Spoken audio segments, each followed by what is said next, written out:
Iran's Wave 37 hit Israel for 3 hours straight. That's the claim, and it's spreading because it sounds like the climax of the whole war. Non-stop sirens, non-stop launches, non-stop impact. But here's what I'm going to do in this video, so you don't get played by a dramatic caption. In the next few minutes, you're going to get 3 signals to judge whether an attack like this is truly the most intense of the war. 3 ways 3 hours straight can be technically true while still misleading, and the one mistake people make during breaking salvos that turns them into free distribution for someone else's narrative.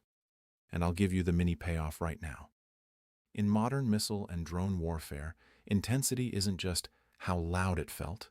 Intensity is a mix of volume, duration, saturation, and what it forced defenders to spend. That's the whole story in one sentence. Now let's build it, fast. First, let's be disciplined with the words Wave 37. Because wave numbers are not a universal scoreboard. Sometimes wave means a distinct launch window. Sometimes it means a media label for a cluster of alerts. Sometimes it's a running count from a specific channel or military statement. And sometimes it's just a content creator numbering things because it sounds more authoritative than another barrage. So when you hear Wave 37, don't treat it like an official chapter number. Treat it like a claim about sequencing. Now the 3 hours straight part. That phrase can mean 3 different things. It can mean launches were happening continuously for 3 hours. It can mean alerts and defensive engagement conditions stayed active for 3 hours, even if launches were staggered. Or it can mean a long threat window, multiple salvos with short gaps, where people were effectively in and out of shelter for 3 hours, and it felt continuous. All of those can feel the same to civilians. They are not the same tactically. And if you're trying to understand whether this was the most intense attack of the entire war, you have to separate feeling from structure, because the internet sells feeling. War is structure. Here's the first signal. If this really was the most intense phase, you usually see credible reporting converge around a few consistent details: the length of the alert period, the number of salvos, and at least some acknowledgement of the defensive load and impacts. Not one outlet, not one viral clip, not one anonymous account. Convergence, because real events stabilize as more observers report them. Fake or exaggerated events mutate. They keep getting upgraded. Huge becomes massive. Hit becomes destroyed. Warning becomes collapse. So if you want to track reality, you don't chase the first post.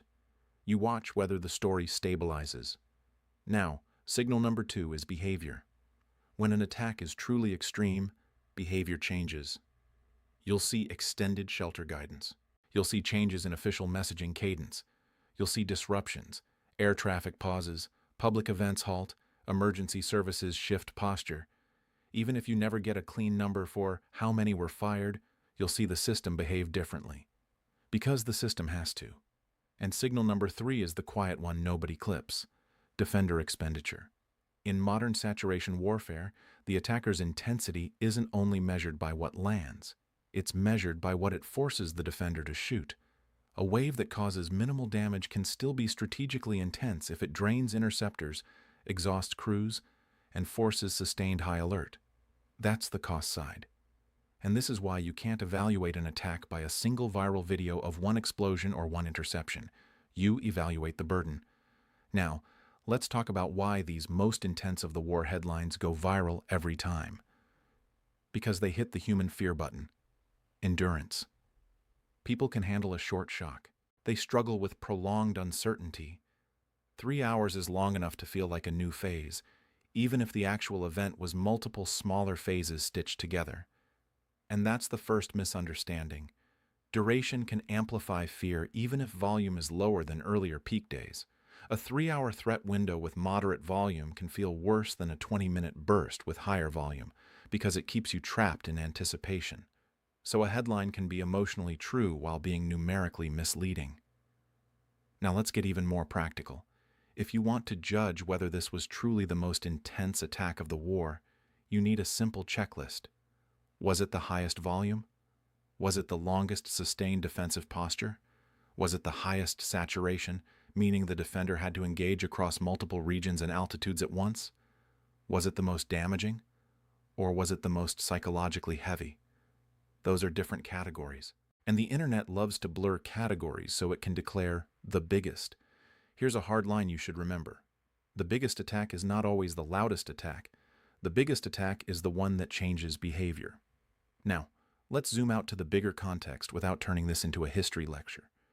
In this war, the early phases included very large launch volumes and wide regional effects, and later phases, based on publicly cited data, have shown a reduced pace compared to the opening surge. That matters because it means most intense depends on what you're measuring. Early war can be peak volume. Mid-war can be peak duration of repeated alerts. Late war can be peak precision or peak targeting shifts. So it's completely possible that a Wave 37 could be the longest continuous alert window even if it wasn't the highest launch day. That's not a contradiction. That's different metrics. Now, I want to give you one concrete example pattern that happens in these conflicts, because without an example, people hear analysis and call it just talk. Picture this. An attacker launches a large opening salvo early in a war. Defenses respond hard. Everyone counts the numbers. Then, as the war evolves, the attacker starts probing. Smaller salvos, more frequent, timed to keep defenses activated. It's less about a single knockout punch and more about forcing the defender to stay tense, stay expensive, and stay awake. This is how you create strategic fatigue. If that's what's happening here, then 3 hours straight might not mean we fired nonstop. It might mean we kept the threat window alive nonstop. That is a different kind of intensity. Now let's talk about the phrase most intense attack of the entire war, because that line is doing something psychological. It's trying to create a turning point. Because humans want narratives. They want a before and after. But wars rarely turn on one wave. They turn on accumulation, damage, depletion, adaptation, and miscalculation. So the smarter question isn't, was this the most intense? The smarter question is, what did this wave reveal? And it can reveal 3 things. 1, whether the attacker can still sustain multi-hour pressure. 2, whether the defender can maintain clarity under saturation for long windows. 3, whether the conflict is shifting into an endurance contest rather than a spike contest. Now, I promised you 3 ways, 3 hours straight, can be true and still mislead you. So here they are. Clean, simple, and clip-worthy. First, continuous alerts do not always mean continuous launches. Second, continuous launches do not always mean continuous impacts. Third, continuous impacts do not always mean continuous strategic effect, because redundancy and adaptation exist. So don't let one phrase make your brain assume total collapse. Now, here's the one mistake people make in moments like this, and I'm going to say it bluntly. They treat the first viral framing as if it's the final verified story. They emotionally commit too early. They pick a conclusion before they have enough evidence. And once you emotionally commit, you stop updating. That's not intelligence. That's identity. So here's the discipline that keeps you sane. When you see a claim like Wave 37 for 3 hours straight, do not repeat it as fact. Repeat it as a claim. That one word, claimed, protects you from becoming an amplifier. Because in war, the information layer moves faster than the weapons layer, and the information layer is used as a weapon. Now, I want to talk about what this kind of wave means operationally, because this is the part that actually matters, and it's not as dramatic as TikTok makes it. A 3-hour threat window forces the defender to do a few expensive things at once. It forces sustained radar and sensor activity. It forces air defense crews to stay engaged, which is mentally exhausting. It forces decision makers to operate with compressed timelines for longer. And it forces a constant risk trade-off. Because here's the paradox of defense in a saturated environment. If you tighten engagement rules to avoid mistakes, you risk letting threats through. If you loosen engagement rules to avoid being late, you risk misidentification. So prolonged windows increase risk even if the raw numbers are lower. That's intensity. Intensity is stress over time. Now let's talk about why Wave 37 itself matters, even if the number is informal. Because wave count is a story about endurance. It's a way of saying, we're still here, We can still do this again and again, and you can't relax. That is psychological warfare. And psychological warfare doesn't require every missile to hit. It requires people to feel like the pressure has no off switch. If this wave truly kept millions on edge for hours, that is a psychological effect, regardless of the exact numbers. Now, where does this go from here? I'll give you 3 realistic paths, and I'll keep them tight. What it looks like, and what to watch. Path 1. The wave was real, but it was more sustained alerts than sustained launch volume. In this path, you'll see the story stabilize around multi-hour siren periods, but the hard numbers will remain vague. The main impact is psychological and defensive burden. Watch for changes in shelter guidance and operational posture. Path 2. The wave was a high-volume multi-salvo event that genuinely stressed defenses.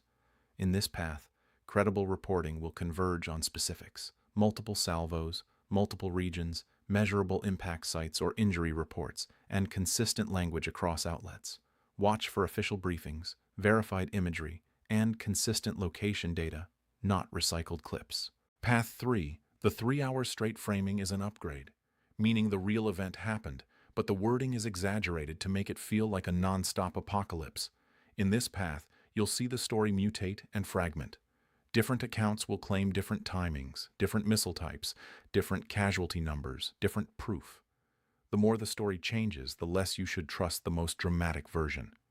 Now, I want to land this with a clean answer to the title, without repeating myself 10 different ways. Could Iran's Wave 37 have been one of the most intense experiences for civilians in this war? Yes. Duration and repeated alerts can create that. Does that automatically mean it was the most intense attack in terms of raw volume or strategic effect? Not necessarily. Intensity has categories: volume, duration, saturation, impact, and cost. If you want to be accurate, you ask which category you mean, then you look for convergence, behavior change, and defender expenditure clues. That's how you stay informed instead of emotionally hijacked. Now, I want your take, and I want it in a smart way. Do you think the war is shifting from peak volume opening salvos to an endurance strategy? Longer threat windows designed to exhaust defenses? Or do you think we're still seeing spikes that are meant to create single turning points? Drop your answer in the comments. And if you want more breakdowns like this, fast, structured, and resistant to hype, subscribe.